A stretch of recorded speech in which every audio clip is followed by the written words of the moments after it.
Thank you for tuning in to Global Healthcare Resources Wellness to Wellbeing panel discussion. I'm Chris Hunting, lead production strategist at Global Healthcare Resources. Global Healthcare Resources is a healthcare solution organization that specializes in corporate wellness, HR solutions, and medical travel. Our annual Employer Healthcare and Benefits Congress is the largest health and well-being and benefits congress in the industry. And this year, for our 9th annual congress, we are going cross-country to LA, October 2nd through the 4th. You are invited to join us for 3 days of networking, certification, and all-around awesomeness. So find out more at employerhealthcarecongress.com. Which brings us back to today's discussion, the future of wellness and well-being. What do you want to see in LA? And I'm joined today by our experts in the field, esteemed panelists, Kate Stiano, Wellbeing and Engagement Consultant at Arthur J. Gallagher & Company, Georgette Kors, Manager of Global Wellness and Engagement at World Fuel Services, Jenny Dodson, Executive Program Director at Corporate Wellness Association, and Zach Younds, Corporate Wellness Magazine contributor and owner at L&E Fit. Thank you all for joining me. You're welcome. Thank you for having us. So right out of the gate, Kate, I would like to ask you, where do you see the future of wellness and well-being headed? Well, I think we're really going back to basics. I think we're going back to 1976 when the Wellness Research Institute first defined wellness and well-being as the same thing, you know, that it was multidimensional. It included all facets of our health, including social, emotional, intellectual, career, environmental, and community health. And I think that employers are now seeing that traditional approaches to wellness, where it just focuses on one specific pillar of health, is not really supporting the culture of health that they're looking to drive. So I would say back to basics and focusing on culture.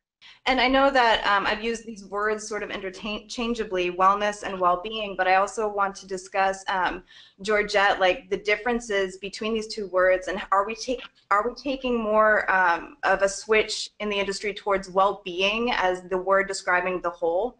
Is that the future?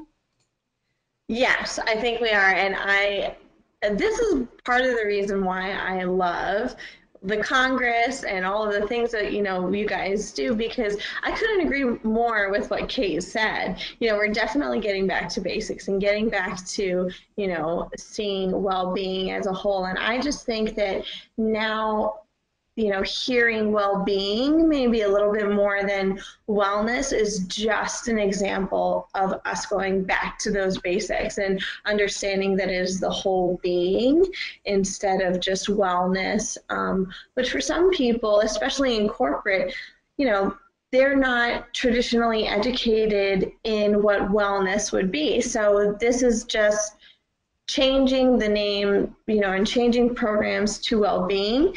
It's a little bit, I think, more descriptive of what we're actually doing when making, you know, we're making employees well-beings. So, you know, that's why I think we're seeing that shift. So they really, it's almost like tomato and tomato. You know, for us in the industry that we know what wellness is and we get it, you can say wellness and I understand, okay, that means somebody, their holistic well-being. But I think this is just a little more descriptive for everybody else. And I just want to add on to that a little bit with mindfulness. Are you implementing that? Do you see that being implemented more in the corporate environment? Yes, oh my goodness. When we had talked about those questions that we were going to discuss today, that was one of the things that I see trending. And it really is something that you're going to see so much more of, because as employers, I know I see it in my employees, it's not enough to just do the biometric screening and your HRA and all of those wonderful, important pillars in a wellness program, but it's looking at the person and the stresses that they have in their life and helping them manage that stress, helping them build resiliency, and helping them be mindful and present in the moment so that they can then act on those positive physical wellness attributes that we push and that affect healthcare costs, which so much more often than not are the bottom line drivers for employers, you know, like mine, more so than the stress because it's harder to quantify that in numbers. But I think we'll get there. So we're starting to move there, and we'll get there. The long road ahead. Zach, jumping down to you, I want to sort of get a little background on you. What brought you into the wellness industry, and where do you see it headed from here? So I had a very interesting, I guess, unique manner in how I started. I was an anorexic athlete when I was 16 years old. I completely disabled my SA node in my heart and had a resting heart rate of 27 beats a minute. I lost over 40 pounds in approximately about a month and 1 week and was put into an all-children's hospital. I had to complete about 3 stress tests a day for 3 days straight in order just to get my heart functioning properly. After I got out of the hospital, I was really intrigued about like what I did to my body exactly. I really wanted to learn basically the ins and outs of the human body.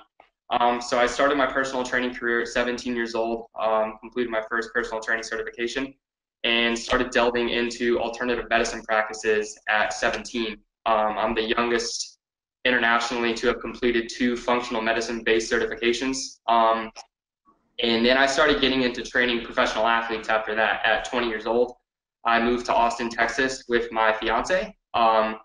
Was fortunate enough to train the CEO of American Campus Communities, which is the largest student housing development firm in the nation.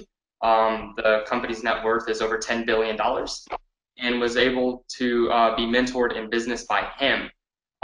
He's the one that actually got me interested in the corporate wellness. His son ran the corporate wellness program at American Campus Communities, and it really intrigued me. I really realized that personal training really wasn't my passion. It was more the education process of it. And I wanted to really start educating massive amounts of people about wellness and well-being in the multiple facets that there is in wellness and well-being. A lot of people think, oh, it's just exercise, oh, it's just nutrition, but it's so much more than that. So where do you see it headed from here? What's the main point that you see it going towards? The main point I see health and wellness and well-being going towards is really about sustainability of practices and the attainability of the goals or the variables that are being implemented into a workforce. Without sustainability, it's just a short-term fix. It's a short-term ROI, and it's not really going to do much for anybody.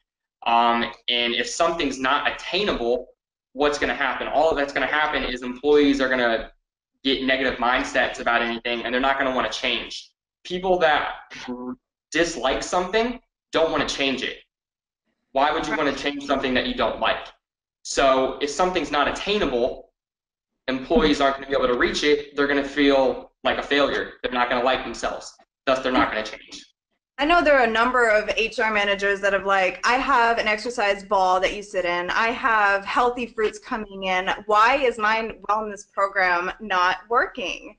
You know, and I want Jenny to elaborate a little bit more with the Corporate Health and Wellness Association. It's more of a whole than just purchasing wellness products and expecting them to work, right?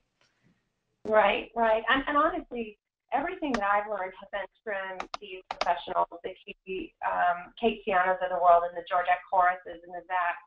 I mean, thank you guys so much for the insight that you provide to our association, because we couldn't do it without your professionalism, from Arthur J. Gallagher, World Fuel, and Zachary. What is your new company? I'm sorry. It is called L&E Fit, so it's just an acronym for Lifestyle, Nutrition, Exercise. Okay, sorry about that. So, and Zachary with L&E Fit, I really do appreciate the contributions that you make to our association. I think that what we see in trends from you is that, you know, you can have little components that make up your program, but you have to approach it from a holistic point of view. And I think the trend I'm seeing is more and more HR and broker type wellness brokers are communicating the importance of a whole well program, and sustainability is definitely one that I think is key. I was talking to an HR manager last week, and she talked about how it's the employee, you know, I can give the employee all the tools, but that wellness is in the hands of the employee to make it successful. And so her goal is to teach her employees that they should take ownership of their own wellness and well-being. And They were doing things like they had a community day where in one room they did a section where they did making, it was social day, social community day, and that was part of their well-being program. So in one section they made peanut butter and jelly sandwiches for youth. In another section they were building bicycles. In another section they were putting together kits for shoes made out of jeans, and so you had to take jeans that had been donated, and they were putting together these kits that are sent then to Africa, and then you can assemble shoes, and they do this as a charitable activity, but it was a group activity. And I don't think that, you know, everybody considers those charitable activities to be kind of key activities in their well-being program. So you work out, that's great. You eat right, that's great. You learn how to feed your family, that's wonderful. Financial wellness, that's a big thing. You need to understand not just the wellness of you know, your bank account, but how are you going to deal with being in the sandwich generation? We're taking care of my parents and taking care of my kids and putting them through college, and kind of how do I deal with that barrier? And so employers have a lot of unique things, but I think one of the big things is that community element, and I'm not sure, I feel a little all over the board, but that's kind of what I think about when I think about a well-rounded program. Well, I think I'm glad that you touched on the community aspect, because that's really an engagement strategy that we're seeing now with HR professionals. And at Gallagher, our approach is really unifying well-being and engagement together. So it's a dual sided approach, and the community aspect is a big one, because we know when people volunteer in their communities, they're more loyal to their communities. When their employers allow for opportunities to give back and have purpose in your community, those employees are going to be more loyal to their employer. And there's an ROI on that. You know, when we look at engagement and an employee who is thriving, they're highly engaged, versus an employee who's disengaged, they're usually struggling or suffering, and there are costs associated with that when it comes to medical costs. So engagement strategies like that are definitely part of the holistic approach towards well-being, for sure. Yeah, I agree with Kate. I mean, even that was, I was so excited at World Fuel. You know, I've for people who've heard me, you know, talk about World Fuel before and everything, I mean, we're a global program. We're a multinational wellness and engagement program, and that's absolutely how the wellness program has evolved, is to include our engagement initiatives as well, because there is data on that, and because as a multinational employer who's a Fortune 100 employer, we need to be on that train, and we need to be intentional about all of our initiatives. So 110%, I agree. Yeah. And how the people involved with it. Yeah. But I do want to switch gears really quick before we run out of time. Our Employer Healthcare and Benefits Congress is known for being the only Congress that entrepreneurs have the opportunity to get the VIP room with the big leagues. Because of this, our exhibit halls feature the most innovative ideas and technologies in health and well-being. And a lot of these things we're discussing now with the future of wellness we had in our Congress the previous year. So I want to, on this line, what you'd be interested in seeing in the forms of technology or exhibits or new concepts, what you would like to see at Congress. Kate, do you think I could start with you? Sure. I think, wow, there's a lot of opportunity there. I think when we talk about well-being conceptually and strategically, I find oftentimes the roadblock comes, well, that sounds great, but where do I start? What are the tactical steps of implementing a short-term and a long-term strategy from a tactical perspective? So I think some of the information or breakout sessions geared towards organizational development. This is very popular now at SHRM conferences, at wellness conferences. We're seeing it in wellness coaching companies where they're really kind of using these motivational interviewing techniques to develop strategies that are appropriate for the organization and their employees. So I think organizational development, tactics on improving culture, from a technology perspective, you know, we're talking about the ROI and the metrics. How do we measure our success in these multidimensional approaches? So I know something that my colleagues and I are in the, you know, ongoing search for is an organizational dashboard that measures those impacts, from presenteeism and absenteeism to wellness program participation, community events, volunteerism. How can we pull that all together in a dashboard that's meaningful to say, this is the impact, and this is where we're seeing the impact, from claims, presenteeism, productivity, profitability. That's kind of loaded, I know, but It's an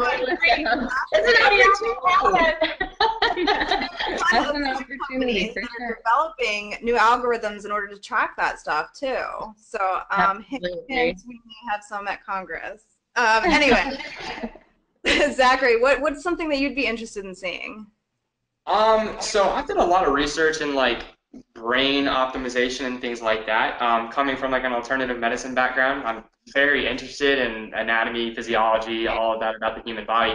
And a lot of it has to do with, I think, dopamine upregulation in the brain. So it's been shown that dopamine upregulation leads to happiness, it leads to buy-in. So like Kate said, upregulating participation in a wellness program, I believe that's a big issue. A lot of times I went into a company and the biggest thing was it was probably the least well-being company that I've ever really been a part of, and getting a greater buy-in in there was pretty difficult. So ways in which to increase dopamine upregulation to enhance the buy-in of the program. When you upregulate that dopamine, it's going to help with greater future success. People are going to continuously see progress, which is thus going to upregulate that dopamine response, and it's going to help them. I'm sorry to interrupt, but are we talking about measuring the dopamine levels within? I mean, that's kind of, measuring dopamine levels gets pretty complicated. I mean, it's the happiness of I would say tactics, more or less, to get the upregulation of the dopamine response. Okay. Which comes back to sustainability and attainability, because if people aren't attaining goals that the wellness consultant is implementing into the program, that dopamine response isn't going to happen. And if that dopamine response isn't occurring, there's not going to be future success into the wellness program, because people aren't going to be bought into it, because they're not achieving goals now. What makes them think that they're going to achieve goals later on?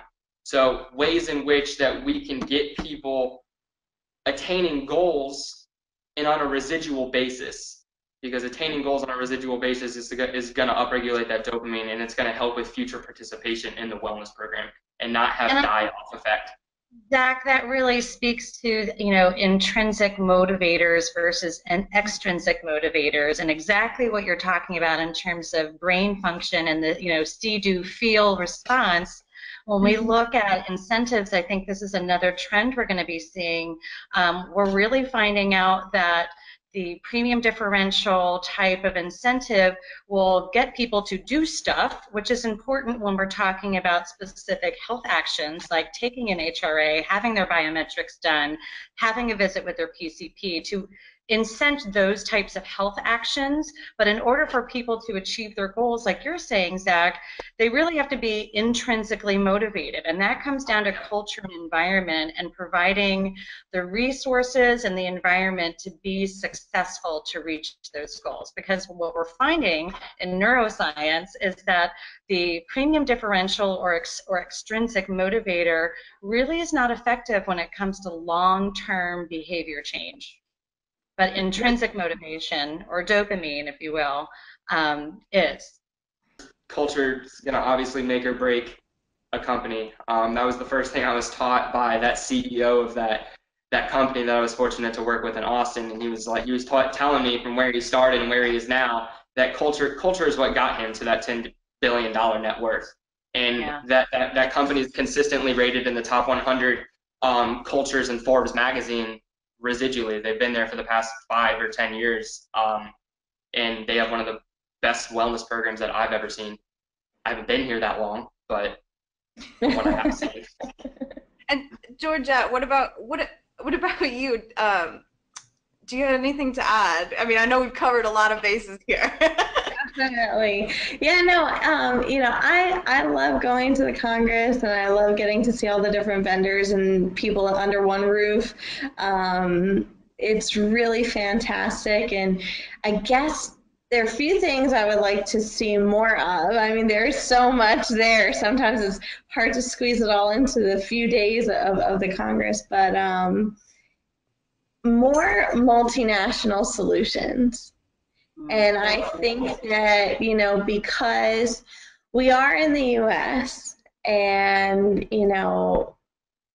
we have a lot of these health problems and the majority of employers are, based in the US.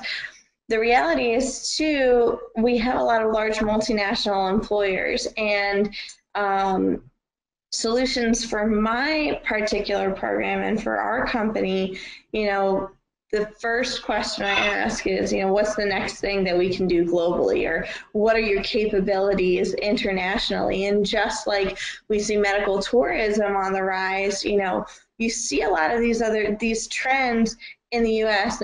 regarding workplace well-being are transferring to other parts of the world. I was in touch with a vendor in Dubai to try and connect with our office over there. And so I think in the future it would be amazing if we could have more of a global community, at the Congress regarding employer health and well-being, because they're catching up too, and this is something that the rest of the world and the rest of the world's employers care about as well, not just our US-based multinational employers, but everybody else too. And the second thing that I always love to see, and you can never get enough of, are, great conversations with wonderful professionals like this, because, it's always just so fun to network, and sometimes, especially in my role, or, when you're working within a company and you're focusing on your culture and your people and you're driving your programs, sometimes you can feel like you're on an island a little bit. And then when you get around other like-minded people, it's like, oh, I'm not on an island. We speak the same language. We're all doing the same thing, just in a different place. And so that's always an encouraging inspiration moment, for sure, to feed off of every year. So, the more the merrier. So more people and more of a global community, for sure. And I remember someone told me recently, one of our partners said that we may not all speak the same language, but when it comes to health, we all speak the same language. Absolutely. And I did a breakout session. I had the pleasure of speaking last year's Congress and the year before as well. And last year we focused on multinational solutions. And when I would hear my peers saying, oh, but there are so many regulations against it. There are no regulations on telling people to live healthier and happier lives. The regulations are in our brains. So when we just let those barriers go and recognize that, whether I'm living in Dubai, or I'm living in the UK, or I'm living in the Netherlands, or I'm in Costa Rica, or I'm in Singapore, I want to be able to be happy. I want to be able to be healthy. I want to feel connected. And that's what well-being is all about. And so that's a beautiful opportunity that we have as wellness professionals to facilitate. So it's great. And Jenny, I know we're running out of time. We've got like 90 seconds, but can you please give us a little taste of what we might see at Congress? Just a little peek. You got Absolutely. one? So the Congress is filled with people just like yourself, innovators, fast trackers, and people that really understand wellness. And so it's like-minded individuals that come together on topics such as wellness and well-being from different angles, voluntary products, financial products. We have some of the largest companies in the world come together, mostly decision makers looking to really understand what vendors are offering and understand these new trends that you're talking about, Zach, and of course, Katie. Like, that dashboard sounds amazing. What I'd like to see is that dashboard by you guys, hopefully, coming, launched at the show and show people how it looks to see everything in one place. And it'd be interesting if it could cross borders. It'd be really interesting if it could different languages, but really cool idea. And I think you might, maybe next time you can share a little more on that, because I think that one place function of being able to really see what's happening in your program is awesome. And Zach, I'd love to hear more about what you're talking about with dopamine in the brain and activities that could raise dopamine in the brain. Like, what are those activities? And I know that, Kate, you touched on it, but I think that's a big important thing, and it's kind of stretched the program out. So anyway, you will hear those kinds of things at our program. Let's just say that.